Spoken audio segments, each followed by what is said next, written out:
Caitlin Clark's Crybaby drama continues at LPGA event moments after almost hitting a fan.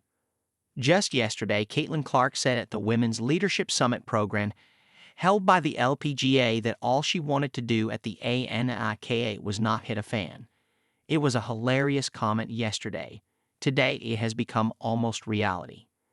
The average golfer, on her own account, has begun her day with a bad first shot, almost hitting a group of fans, but that's not even what has left others frustrated. Rather, it's her crybaby behavior. At the Iowa vs. South Carolina NCAA final earlier this year, CC could be seen complaining to the refs about bad officiating.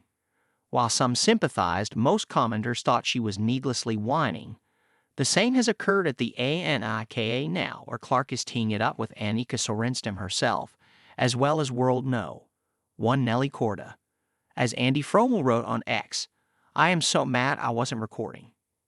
Caitlin complained about the 180 par 3 being too long. She had a 3-wood or hybrid. I said I'd be hitting driver. She said I should have hit driver. Ever since No. 22 has stepped foot in the WNBA, there have certainly been moments where other players have seemingly targeted her with fouls. Some would say calling those out is justified, while others would say it's all part of the game. But the behavior continuing in the LPGA is what has some worried, especially as her first hit came so close to turning into a disaster. Just yesterday, Clark had said, "I'm just the average golfer. I'm going to hit some good, I'm going to hit some bad. It is what it is. Just going to try not to hit anyone standing outside of the ropes. But it'll be fun. I'm excited for it. I think I'm just excited honestly. I'm not a professional golfer, so I think just having fun."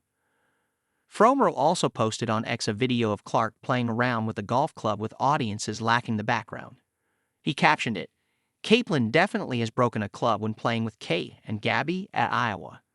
Clark, Kate Martin, and Gabby Marshall, the trio of strong hockeys, used to frequent the golf course of Iowa too, to take a break from basketball. Playing with Korda and Sorenstam has to be a plus point for Clark, but all fans can seemingly think about is the numerous technical fouls she has picked up for bickering with officials in the WD. The same happened in the NCAA, especially when the Hawkeys played against the Mountaineers in the round of 32. But the Iowa sensation's antics overshadowed her performance. While there's less chance of fouls occurring in a non-team game like golf, there's still scope for controversy, it seems. As for the fouls committed against her this season, the Rookie of the Year expressed some surprise. Caitlin Clark says refs see something different on court.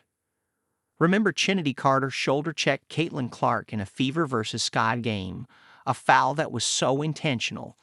Fans were surprised it took the league until later, on Fever's plea of rechecking the video to upgrade it to a flagrant one.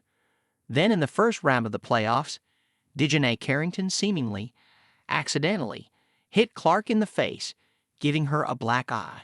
One of these incidents was called out, the other wasn't, and these were not the only ones. In a Fever vs. Aces game post the Olympic break, Clark had not been at her personal best efficiency, scoring 16 points on 6 of 22 shooting. But No. 22 later revealed she was not happy with how the officiating went. "The offensive fouls are definitely surprising at times," Clark said. "I feel like I do get held and get quite a bit of contact throughout the games, and then you get hit with some of those when you take some contact and give contact back. It is what it is. I don't know." Apparently, they, WNBA refs, see something different.